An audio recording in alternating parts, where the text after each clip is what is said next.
सुप्रभात बच्चों। आज हम हिंदी का पाठ 2 बिल्ली का बिलंगुड़ा ये पढ़ेंगे। बिलंगुड़ा का अर्थ है बिल्ली का बच्चा। तो आइए सबसे पहले हम लेखक का परिचय लेते हैं।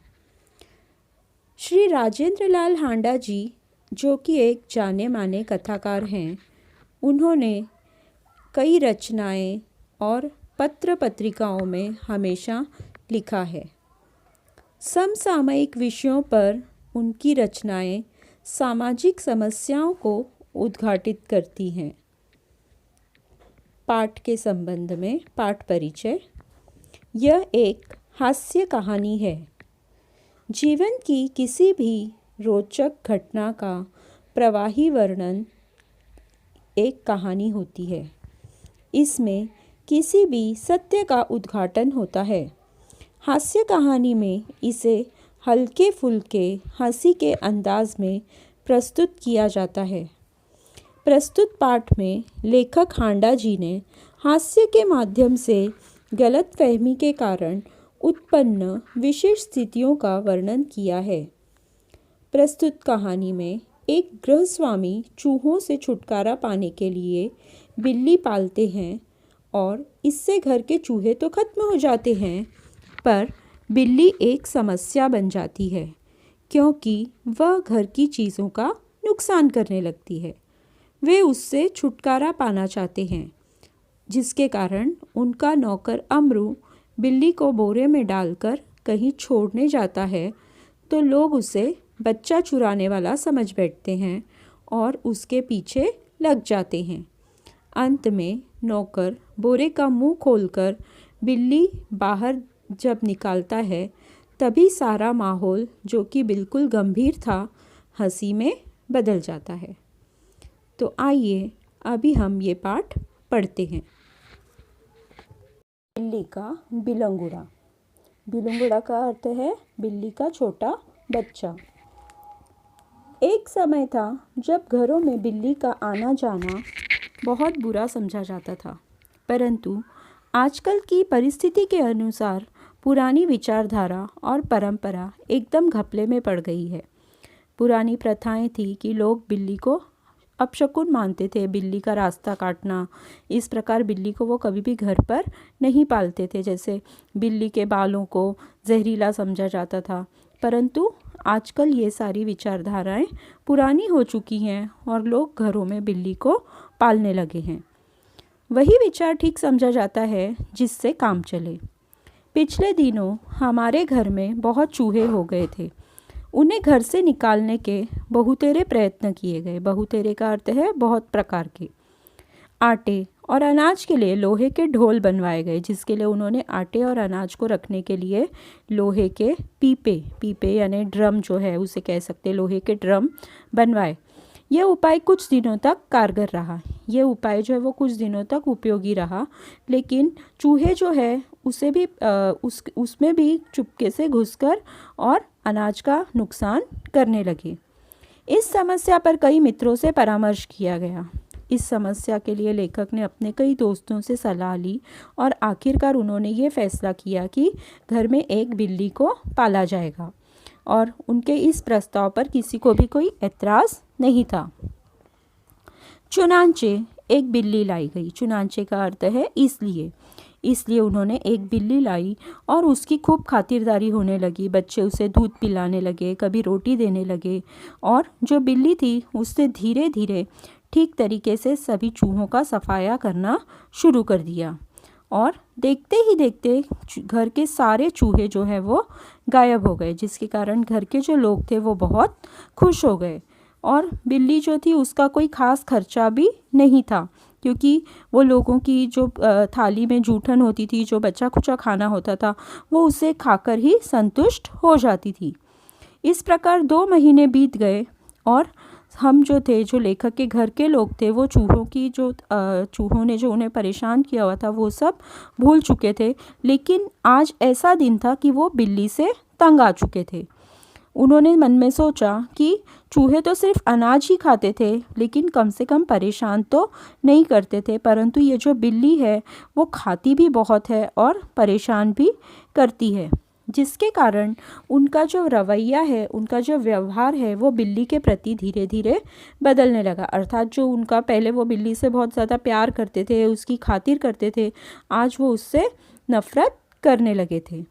बिल्ली भी कम समझदार जानवर नहीं है। जो शेर के काबू में नहीं आई वह हमसे कैसे मात खा जाती। मीन्स वो जो बिल्ली है वो भी बहुत समझदार जानवर होता है और वो इस प्रकार मनुष्य से कैसे हार मान सकती थी। उसने भी अपना व्यवहार बदल दिया। जब उसने पाया कि उसके इस प्रकार के व्यवहार से लोगों को परेशानी हो रही है तो उसने अपना व्यवहार जो है वो बदल लिया। वो उनके आगे पीछे घूमती नहीं थी और चुपचाप से घात लगाकर रसोई के पास में बैठ जाती थी और जैसे ही उसे अवसर मिलता था, जैसे ही उसे मौका मिलता था, वो चुपचाप वहाँ से जो भी मिलता वो खा जाती। इस तरह चोरी करते हुए बिल्ली को कई बार पकड़ा गया था। एक दिन लेखक ने देखा कि बिल्ली जो है वो रसोई घर में जो कढ़े हुए दूध का दही था, जो कि रात को बड़े ही चाव से जमाया गया था, उसे बड़े मज़े से खा रही है। अब चिंता हुई कि बिल्ली से कैसे पीछा छुड़ाया जाए। मेरा नौकर बहुत होशियार है। रात को काम ख़त्म करके जाने से पहले उसने एक खाली बोरी के अंदर 2 रोटियां डाल दी और चुपके से एक तरफ खड़ा होकर बिल्ली का इंतज़ार करने लगा।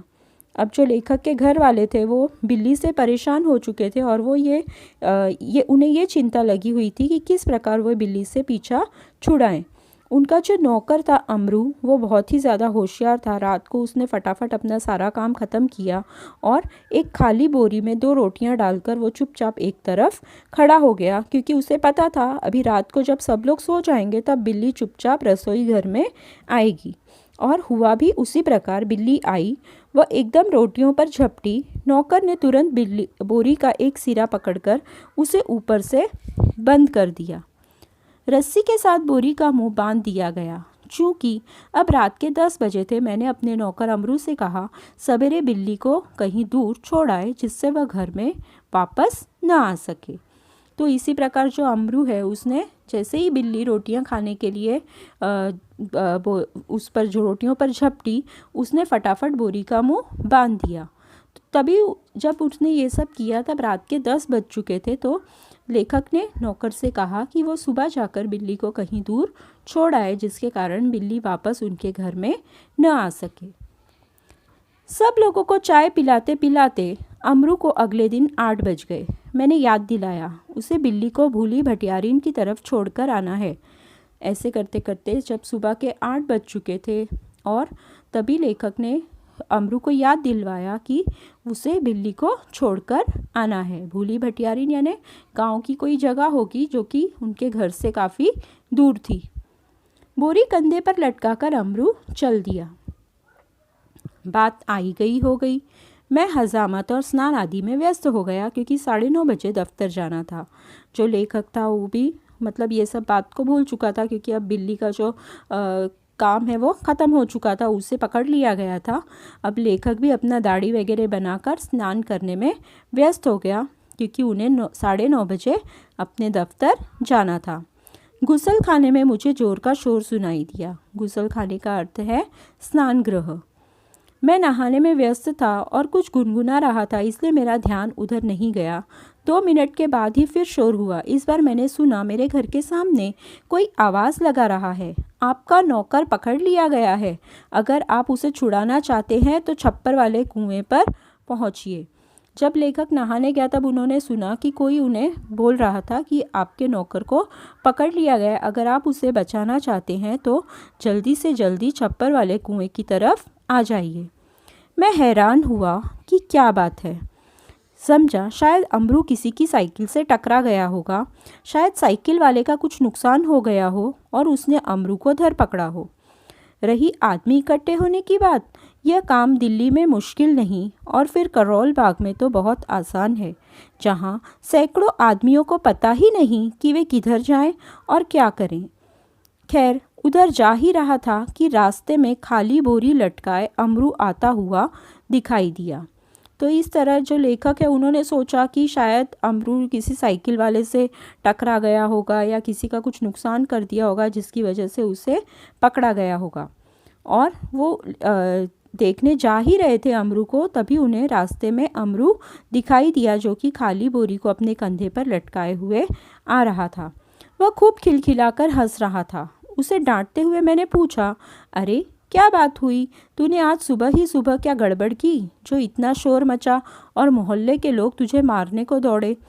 अमरू को कुछ कहना नहीं पड़ा। उसके पीछे कुछ आदमी आ रहे थे। उन्होंने मुझे सारा मामला समझा दिया। तब अमरू के बोलने की ज़रूरत ही नहीं पड़ी और जो लोग अमरू के पीछे चल रहे थे उन्होंने लेखक को सारी बात सुनाई। बात ये हुई थी कि जैसे अमरू कंधे पर बोरी लटकाए बिल्ली को बाहर छोड़ने जा रहा था, कुछ लोगों को शक हुआ कि बोरी में बच्चा है। दो आदमी चुपके चुपके उसके पीछे हो लिए। उन्होंने देखा कि बोरी अंदर से हिल रही है। बस उन्हें विश्वास हो गया कि उस बदमाश ने किसी बच्चे को पकड़ा है, क्योंकि उस समय बच्चे को पकड़ने का बहुत ही चलन हो रहा था। बहुत लोग बच्चों को अपहरण कर रहे थे, जिसकी वजह से गांव के जो लोग थे उन्हें शक हुआ कि इसके पास जो बोरी है उसमें किसी न किसी बच्चे को बंद किया गया, क्योंकि बोरी जो है वो हिल रही थी। अमरू स्वभाव से अल्पभाषी है, कुछ मस्करा भी है। अमरू जो है वो कम बोलने वाला एक मजाकिया किस्म का मनुष्य था। वह चुप रहा। देखते देखते 50 आदमी इकट्ठे हो गए। उनमें से एक चिल्लाकर कहने लगा, घेर लो इस आदमी को, यह बदमाश उसी गिरोह में से है जिसका काम बच्चे पकड़ना है। उस जगह से पुलिस थाना भी बहुत दूर नहीं था। अमरू जो है वो ये सब तमाशा देख रहा था। उसे पता था कि उसने किसी बच्चे का अपहरण नहीं किया है, बल्कि उसके बोरे में एक बिल्ली का बच्चा है, परंतु फिर भी उसने कुछ नहीं कहा और वह उन सब का आनंद लेने लगा। एक आदमी लपक कर थाने गया और वहाँ से थानेदार और एक सिपाही को बुला लाया। थानेदार को देखते ही एक उत्साही दर्शक अपने कुर्ते की बाहें ऊपर चढ़ाते हुए बोला, दरोगा जी, ऐसा नहीं हो सकता कि आप इस बदमाश को चुपचाप यहाँ से ले जाएं और कानूनी कार्यवाही की आड़ में इसे हवालात के मज़े लेने दें। पहले इसकी जी भर के मरम्मत होगी। गज़ब नहीं है कि भरे मोहल्ले से बच्चे उठा लिए जाएं। 2 दिन हुई पास वाली गली से एक बच्चा गुम हो गया। देवनगर से तो कई उठाए जा चुके हैं। आप बाद में इसके साथ चाहे जो करें, पहले हम लोग इसकी पिटाई करेंगे। भीड़ में से दसियों ने इस सुंदर प्रस्ताव का समर्थन किया और लोग अमरू को पीटने के लिए मानो तैयार होने लगे। जैसा कि आपने हमेशा देखा होगा कि जैसे कुछ ना कुछ कोई लड़ाई हो जाती है या कोई दुर्घटना हो जाती है तो रास्ते पे जो लोग होते हैं वो तुरंत वहाँ पर आ जाते हैं और कुछ पता न होने पर भी किसी को भी मारने और पीटने शुरू कर देते हैं। तो उसी प्रकार वो जो लोग थे उन्होंने कहा, पहले हम इसकी अच्छे से पिटाई करेंगे, उसके बाद आपको जो करना है आप कीजिए। उन दिनों दिल्ली में बड़ी सनसनी फैली हुई थी। नगर के सभी भागों से बच्चों के उठाए जाने की खबरें आ रही थी। 1-2 बार पत्रों में यह छपा कि जमुना के पुल पर कुछ आदमी पकड़े गए जिन्होंने बोरियों में बच्चे बंद किए हुए थे। स्कूलों से बच्चे बहुत सावधानी से लाए जाते थे। पार्कों में और बाहर गलियों में बच्चों का खेलना कूदना बंद हो चुका था। दिल्ली नगर पालिका और संसद में इसी विषय पर अनेक सवाल जवाब हो चुके थे, इसलिए इस मामले में राजधानी के सभी नागरिकों की दिलचस्पी थी। मीन्स वहाँ पे जो बच्चे हैं वो उनके अपहरण की घटनाएं जो हैं वो दिन ब दिन बढ़ती जा रही थी, इसलिए स्कूल से बच्चों को जो अभिभावक है वो बड़ी सावधानी से बच्चों को लेकर आ रहे थे। बच्चों का पार्क में बाहर गलियों में खेलना कूदना भी बंद हो चुका था।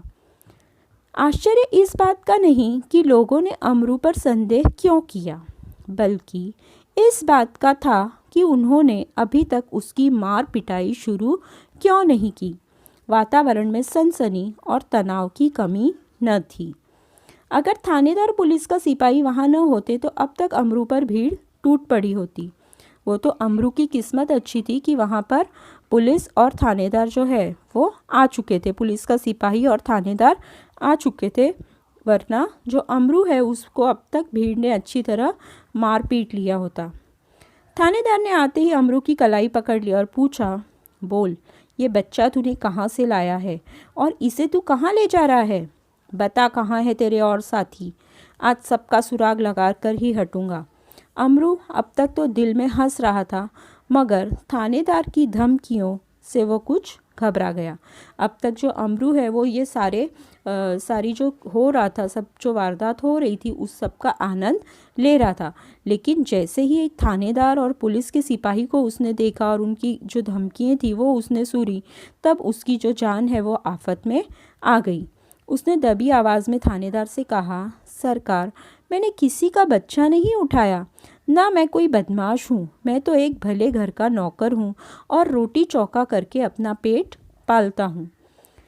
जो आदमी थानेदार को बुलाकर लाया था क्रोध में आकर बोला, क्यों बकता है बे? दारोगा जी, ऐसे नहीं ये मानेगा, 2-4 बेंत रसीद कीजिए। तो जो आदमी उस अधिकारी को, थानेदार को बुलाकर लाया था, उसने कहा कि ये सब झूठ बोल रहा है, इससे 2-4 बेंत लगाइए। बेंत यानी जो केन स्टिक होती है जैसे, उससे अच्छी तरह इसकी पिटाई कीजिए। दरोगा ने बगल से निकालकर बेत अपने हाथ में ली ही थी कि अमरू नम्रतापूर्वक झुका और बोला, सरकार, आप जितना चाहे मुझे पीट लें, पहले ये तो देख लें कि इस बोरी में है क्या। हुक्म हो तो चलिए थाने चलें। यद्यपि थानेदार इस बात पर राजी हो गए थे, पर भीड़ कब मानने वाली थी। लोग चिल्ला उठे, हरगिज़ नहीं, ऐसा कभी नहीं होगा। हम सब इस आदमी की बदमाशी के गवाह हैं, मामला कभी दबने नहीं देंगे। थानेदार डर गए कि उनकी नीयत पर लोगों को शक हो रहा है। उन्होंने अमरू से कहा, अच्छा, बोरी को नीचे रखो और इसका मुंह खोलो।